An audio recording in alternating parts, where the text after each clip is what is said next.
fit in South Carolina. The fact he was doing so well is a reflection on how Mitt has run a good campaign.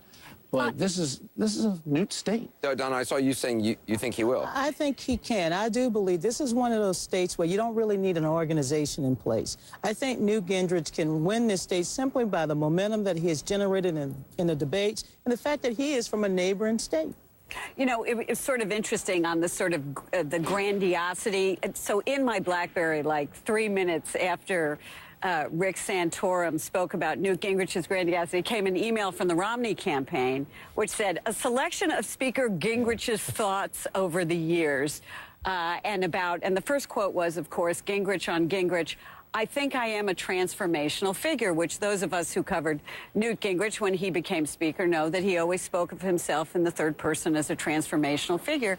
And that's exactly what Rick Santorum was trying to bring out tonight, that actually people tried to overthrow him when he was Speaker of the House and throw him out of It shows the Romney campaign is very organized for their candidate, though, on this stage. Didn't do it. Was this a bad night for him? What I think, put in a baseball term, Mitt Romney is a doubles hitter. He hit more doubles tonight, but he's not hitting enough doubles to win in South Carolina. Rick Santorum had his best night yet, hit a triple. Newt swings for the fences, and he connected tonight. Newt also, when he swings, can have some spectacular whiffs. And we don't know from day to day if he's going to hit one or strike out. The Babe Ruth of debates. But tonight, Newt hit home runs. But, you know, you saw the angry Newt some of the time, and then you saw the sort of smiling, jovial Newt, and it was interesting because you saw the whole range tonight in this debate, starting with the anger at John. We got to take another quick break. David Gergen has a big thought. Grandiose. Quick break. Grandiose. We'll hear more from our panel in a moment. A lot of more amazing moments from this debate. Stay tuned.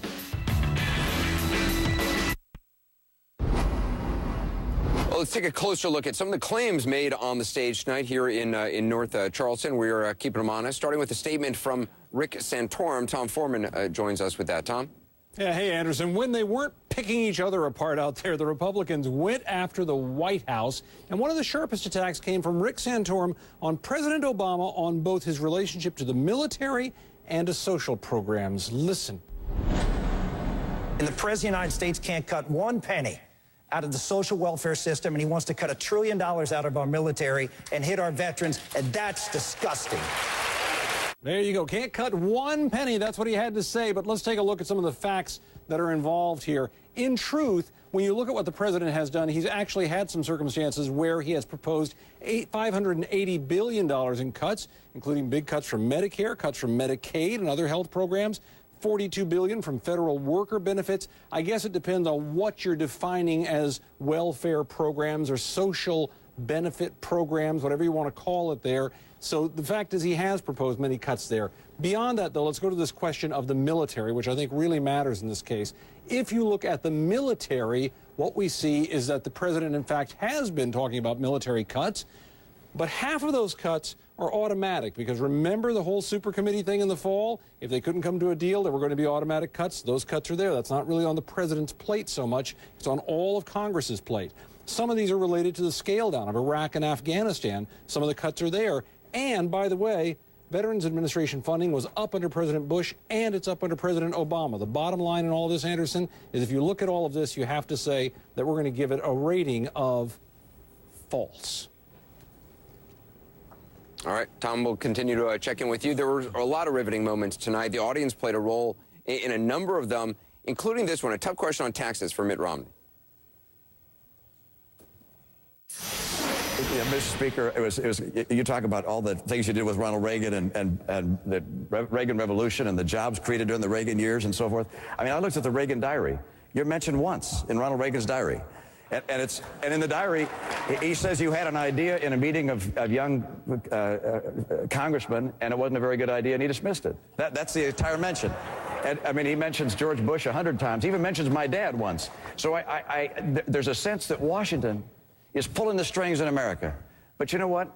The free people of America pursuing their dreams and taking risks and going to school and working hard, those are the people that make America strong, not Washington. And the truth is, you did very well under the rules that we created to make it easier for entrepreneurs to go out and do things. You'd have been much poorer if Jimmy Carter had remained president.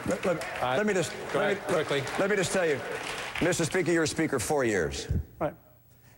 I was in business 25 years. Right. So you're not going to get credit for my 25 years, number one. Number two, I don't recall a single day saying, oh, thank heavens, Washington is there for me. Thank heavens. I said, please get out of my way. Let me start a business and put Americans to work. Yeah, well, I called for it. It wasn't there, so... obviously, that was not the correct exchange we're looking for. John, since you actually moderated it, you can tell us what it was. You had an interesting question to Governor Romney about releasing his tax returns, and you used his father's quote about releasing his own tax returns. George Romney was unprecedented at the time. If you go back and read the clips, 1960s, you have to go back into the microfiche and read them. But George Romney, before, in the 67, before the campaign year, he was running for the Republican nomination in 68, said he was asked about his taxes, and he waited a while, and then when he released his taxes, he released 12 years. And he said, because if you release just 1 year, it could be for show. Meaning, if you know you're going to release them, you could change and adjust your finances so the 1 year you released might not be the same as, say, the last 8 or 10 years of your life. We have the exchange here. Let's watch. You mentioned the Democratic attacks. I want to ask you to go back in history a little bit. Back in 1967, your father set a groundbreaking, what was then a groundbreaking standard in American politics. He released his tax returns. He released them for not 1 year, but for 12 years. And when he did that, he said this: 1 year could be a fluke, perhaps done for show. When you release yours, will you follow your father's example? Maybe. I don't know how many years I'll release. I'll take a look at what our documents are. And I'll release multiple years. I don't know how many years, but I'll be happy to do that. And let me tell you, I know there are some who are very anxious to see if they can't make it more difficult for a campaign to be successful. I know the Democrats want to go after the fact that I've been successful. I'm not going to apologize for being successful. And I'm not suggesting these people are doing that, but I know the Democrats will go after me on that basis, and that's why I want to release these things all at the same time. So a lot in the audience not happy with his answer, but he tried to pivot it basically and kind of put it against the White House. Well, look, Newt Gingrich released his taxes today: $3.1 million in income, $900,000 in taxes, 31% tax rate. Mitt Romney runs the risk of being branded as Mr. 1%. He was non-committal tonight about releasing his multiple tax returns. And I think what's going on here, as a PR guy, if I were advising him, I'd say don't put out a single piece of paper until you can explain every line on every single piece of paper. Because the worst thing to do is respond under pressure, put it out, and then say, I don't have answers to every question you're going to get. So he needs to organize, get his team, look at everything, get the right tax attorneys, look at everything, and make sure he has an answer to all these questions. And when you have his wealth and his income, you know his return's a big one. So they're going to do it well. I think they're going to do it cautiously, and then we'll have this conversation. But I agree and disagree. But the remarkable thing is I think he's been a very steady performer in these debates. He almost uniformly has had a good debate. But in the last two debates, when it's come to his own personal wealth and his personal taxes, he keeps stumbling.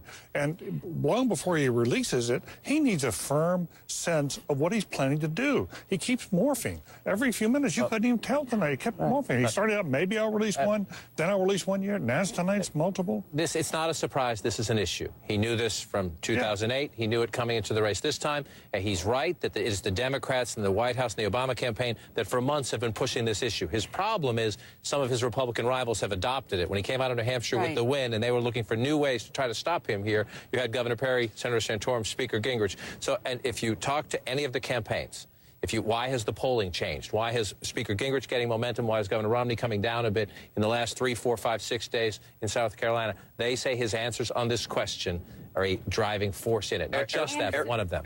Sorry. When you talk to people in the Romney campaign and you say to them, why can't he just give a straight answer to this? You get a couple of things. One is that he's just uncomfortable talking about his personal wealth. And he doesn't do it very well, because if he wants to represent the middle class, well, here I am, a child of wealth who made even more money. He hasn't found the right way to talk about that. And the second reason, which I also think plays into the South, is that when you see his tax returns, you will see that he's given an awful lot of money to the Mormon Church. Now, some people would think that's a great thing. You give money to your church. You're a wealthy man. It reinforces the religion issue. It does. Eric, what do you think of this? Is this an issue you think which is having an impact here in South Carolina, the tax issue? I think it's having a huge impact. Look, we started out on Monday night where he had a really bad stumble in the debate on this question that he should have known about since 2006. And then we've had a week of reports with one key phrase that he's going to have trouble with called Cayman Islands. Most Americans don't have bank accounts in the Cayman Islands. And he can explain it. He said he paid the taxes. That's all well and good. But then he comes in tonight and his answer is maybe to the question asked. That's John Huntsman level bad joke from a debate stage. It fell flat. The audience booed. He's going to have to answer this. And I think Newt Gingrich was right that it's better to have this come out now than August. But he also made fun the other day of earning $374,000 in speaker fees. Now, I don't want to play footsie, with Ira here, but that's a lot of money. Where are you going with this? Are you going to give me that money? But he was saying it's not a lot of money. That's what he said. It was off key. Right. But it's something bigger is happening in the whole campaign conversation, and that is this started out to be a campaign about jobs. And gradually it's turning to the question of inequality as opposed to jobs. And Romney is letting it slip away there. And Obama's driving that. Some people, liberal friends in the press, are driving that. But it's a big shift in the conversation. Well, very happy at the Chicago headquarters of the Obama re-elect that this issue is a drip, drip, drip, drip. Now, some say, well, does it take it away from November? They like this. So I guess the question right now is this race about to change depending on what happens in South Carolina? Is this thing about to become something else entirely? We'll talk about that. We're going to take a quick break. Up next, more of the question of how people perceive Governor Romney. We'll be right back.